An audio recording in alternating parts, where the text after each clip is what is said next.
નમસ્કાર, આપ જોઈ રહ્યા છો સ્પાર્ક ટુડે ન્યૂઝ. કોંગ્રેસના કાઉન્સિલર અમીર રાવત અને નરેન્દ્ર રાવત દ્વારા આજે ખંડેરાવ માર્કેટ ખાતે મ્યુનિસિપલ કમિશનર અરુણ મહેશ બાબુને એક આવેદનપત્ર આપવામાં આવ્યું. આ આવેદનપત્રમાં ગોરવા મધુનગર વિસ્તારમાં ચાલતી ડિમોલેશન ડ્રાઈવ દરમિયાન વડોદરા મહાનગરપાલિકા દ્વારા દાખવવામાં આવેલી ગંભીર બેદરકારી તથા અસરગ્રસ્ત નાગરિકો પ્રત્યે અમાનવીય વ્યવહાર ન દાખવવામાં આવતો હોવાની રજૂઆત કરવામાં આવી છે. ડિમોલેશન દરમિયાન યોગ્ય પૂર્વ સૂચના, સલામતીના પગલાં અને વૈકલ્પિક વ્યવસ્થા વગર કાર્યવાહી કરવામાં આવી હોવાનો આક્ષેપ કરવામાં આવ્યો છે. કોંગ્રેસના કાઉન્સિલરોએ આ મામલે જવાબદાર અધિકારીઓ સામે કડક કાર્યવાહી કરવામાં આવે તેમજ સંબંધિત વક્તા અધિકારીઓને નોટિસ ફટકારવામાં આવે તેવી સ્પષ્ટ માંગ કરી છે. સાથે જ ભવિષ્યમાં આવા બનાવો ન બને તે માટે સંવેદનશીલ અને નિયમસર કામગીરી હાથ ધરવા મ્યુનિસિપલ તંત્રને અપીલ કરવામાં આવી છે. क्या तोड़ के क्या पत्थरों के साथ क्या करेंगे? Do you agree this was human? अगर आप देने ही वाले तो give it gracefully. 2 दिन और उसको आप बहुत अच्छी तरह से एक केस को हैंडल किया. It was really a human nature. और बात दूसरा कि कॉर्पोरेशन का responsibility nobody was ready to listen. I have spoken to all of them personally. Commissioner से भी मैं कभी तक क्यों करूं? आपने सबको बहुत किया था. સિંગલ અત્યારે છેલ્લે તમે ચાવી આપી કે નહીં પછી સર ટીમ ત્યાં જ ઊભી હતી. અરે ટીમ સાહેબ ઊભી તમે સાચી વાત ક્યારે ઉભી હતી? કઈ તારીખે કેટલા વાગે? ગઈકાલે અમિતભાઈનો મને ફોન આવ્યો કે આઉટ કોઈ પડી શકે એટલે મેં ટીમ ને ત્યાં જ I was in a meeting. Huh? My phone was outside. What do I do? I came to know that later on I called and told, hold on, then we will discuss and decide. કેમ તમે ઉભા નહીં રહ્યા? અમને સવાલ આપો. તમે સાહેબે કોણ hold on કહેવાનું? કરવાનું કીધું તો તમે કેમ કોણ કર્યું? કહેવાનું છે? આ બધું બધા સાહેબ વાત કરતા જ નથી. આજ પછી કોઈ મકાન તોડજો. અમે લિસ્ટ લઈને આવ્યા છીએ. Sir, you bluntly told me મને ખબર નથી, મને આ પૂછવાનું નહીં, મારું કામ મકાન આપવાનું છે, કામ રોકવાની મારી કોઈ. મેં એમને એટલા સુધી કીધું તો તમે Corporator કમિશનર છે. સાહેબ સામે કેમ એવું નથી બોલતા? જ્યારે એ તમને ઇન્સ્ટ્રક્શન આપે છે તો why are you not refusing at आपको that मिस time? इन्फॉर्मेशन देते हैं. क्रेडिट तो आपका ही जाएगा. नहीं सर, आपका नाम खराब हो रहा है. मैं सही बोल रहा हूँ. ये लोग सब चमचा के अंदर कर रहे हो, गलत है. आप जो काम कर रहे हो बहुत ऑनेस्टली He काम कर रहे हो. bluntly told me મારે એ બધું નહીં જોવાનું, મને નથી ખબર, મને કંઈ પૂછવાનું નહીં. सर मैं आपको That- बहुत that was his प्रॉब्लम हो. आप स्थल पे जाके And I told him I will quote you. मैं ये सभा में बोलूंगी, these are your words. I told him that. और हम तो बोलने वाले हैं. ये 17 तारीख को किया है. अगर आप अधिकारी मकान को देने बुलाओ. वाले हो तो कम से कम आप टीपी में इतना इन्फॉर्म कर दो कि 2 दिन रुक जाओ, हम लोग मकान दे रहे हैं. थोड़ा ह्यूमन अप्रोच किसी में तो होना चाहिए. मंगेश भाई तो सुनने क्या की हुआ नहीं है. मंगेश भाई तो बोलते हैं कि मेरा कोई काम नहीं. 2 દિવસ અગાઉ એ લોકોનો ડ્રો થયો, એલોટમેન્ટ આપવાનું બાકી, ચાવી નથી મળી. ફક્ત 2 કે 3 દિવસનો સવાલ હતો. તમારા સિંગલ સાહેબ એવું બોલ્યા કે હું આજે 2 દિવસમાં એલોટમેન્ટ લેટર આપીશ. લોનનો પ્રોસિજર કરતા મને 10 દિવસ થશે અને 10 દિવસમાં એમને હું ચાવી આપીશ.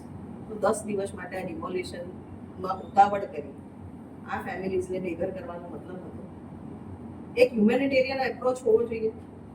પ્રધાનમંત્રી આવાસ યોજનાની ગાઈડલાઇન્સ એવું કહે છે કે તમામ જેને બી નોટિફાઈડ સ્લમ છે એ લોકોને રિહેબિલિટેટ કરીને મકાન તોડવા. આ શિયાળાના ઋતુમાં એમના બાળકો સ્કૂલ ગયા હતા, they were not even aware કે આજે ડિમોલિશન થશે, અને તમે બાળક ઘરે આવીને જોઈ છે તો એનું મેન્ટલ ટ્રોમા બી સમજો કે એનું ઘર તૂટી ગયું છે. આ રીતની એક્ટિવિટીઝ કરવાની. અને તમારા 3 અધિકારી, I spoke to town planning officer, demolition ના અધિકારી અને મિસ્ટર સિંગલડર, 3 એકબીજા પર ખો આપતા હતા. as if no one was aware કે આ શેડ્યુલ કેવી રીતના આવ્યો. ડિમોલિશન વાળા એવું કહે છે કે અમારી પાસે તો શેડ્યુલ આવ્યો છે, ટીપી વાળા કે અમે કોઈ શેડ્યુલ નથી આપ્યો, અમે તો મહિના પહેલા જે આપ્યા હતા એના એ શેડ્યુલ ચાલી રહ્યા છે. તો પછી આ બધા કોર્ડિનેશન પાછળ જવાબદાર કોણ? અને જે આ કાલે ઇન્સિડન્ટ બન્યો છે આમાં કોઈ હ્યુમેનિટેરિયન વસ્તુ દેખાતી નથી, કોઈ એપ્રોચ હ્યુમેનિટેરિયન નથી. અને આપની ના કહેવા છતાં આપણે 3 વખત ડિમોલિશન રોકાયું છે, તેમ છતાં રાજકીય દબાણવશ થઈને આ જે ડિમોલિશન થયા છે તો જવાબદાર અધિકારીઓ પર તમે પગલાં. ધીસ ઇઝ નોટ ડન કે તમે આવી રીતના કોઈ ફેમિલીઝને બેઘર કરી દો અને કોઈનું સાંભળો નહીં અને ફક્ત એક પોલિટિકલ મેસેજ આપવા. કોઈ ડિમોલિશનનો વિરોધ નથી કર્યો. રેસિડેન્ટે બી લખીને આપેલું કે અમને મકાન મળતા અમે જતા રહીશું. કાલે એમને ચાવી આપવામાં આવી ડિમોલિશનના કલાક પછી.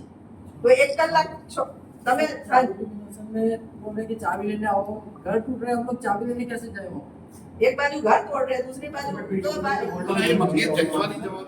आपने very interesting story sir. Nobody is against demolition. We are from the corporation. हमने बोला था 2 दिन 3 दिन आप है ना, ये जायसवाल साहब को समझाने की जरूरत क्या है कि 10 का लिस्ट आपने दे दिया, एग्रीड।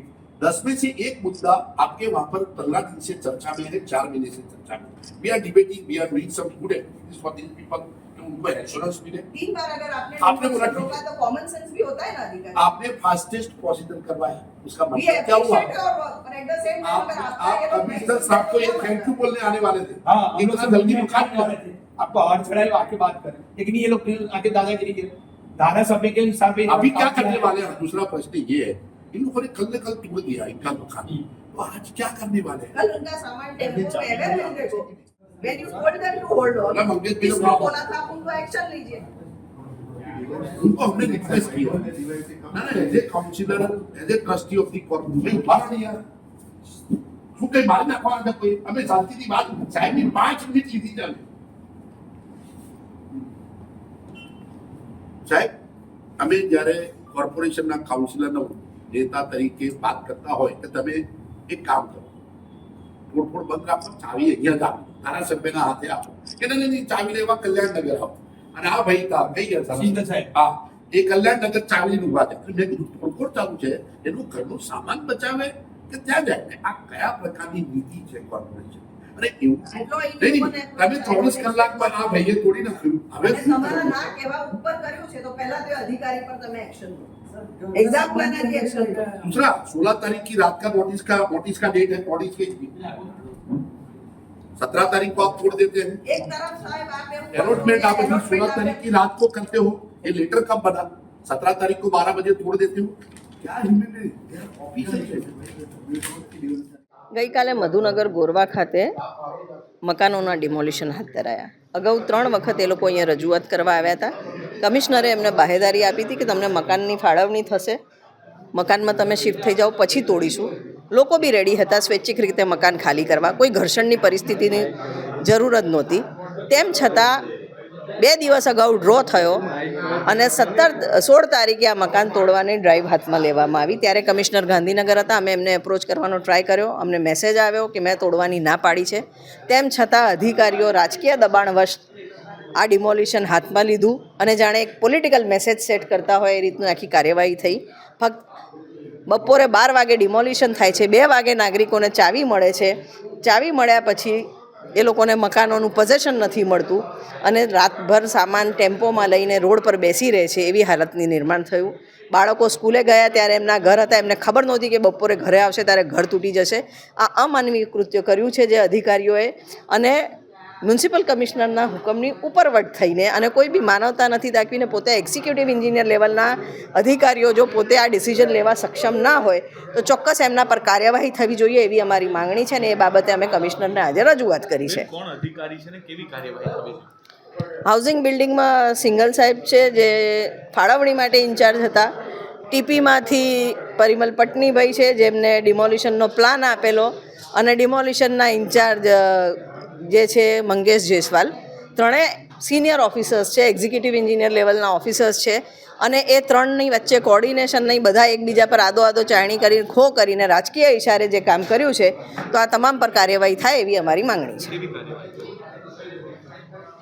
મ્યુનિસિપલ કમિશનરનો આદેશ નથી ફોલો કર્યો, 17 ઘર વિહોણા થયા, ફક્ત એમની બેજવાબદારી ભર્યા નિર્ણયના લીધે એ લોકોએ ટાઈમલી નિર્ણય નથી લીધા, એકબીજા સાથે કોર્ડિનેટ નથી કર્યું અને રાજકીય દબાણવશ થઈને જે કામ કર્યું છે એના માટે કમિશનરે એમની સામે યોગ્ય કાર્યવાહી કરવી જોઈએ, એમનું સસ્પેન્શન થાય, એમને નોટિસ અપાય અને એમની પાસે જવાબ તલબ થવો જોઈએ એવી અમારી માંગણી છે।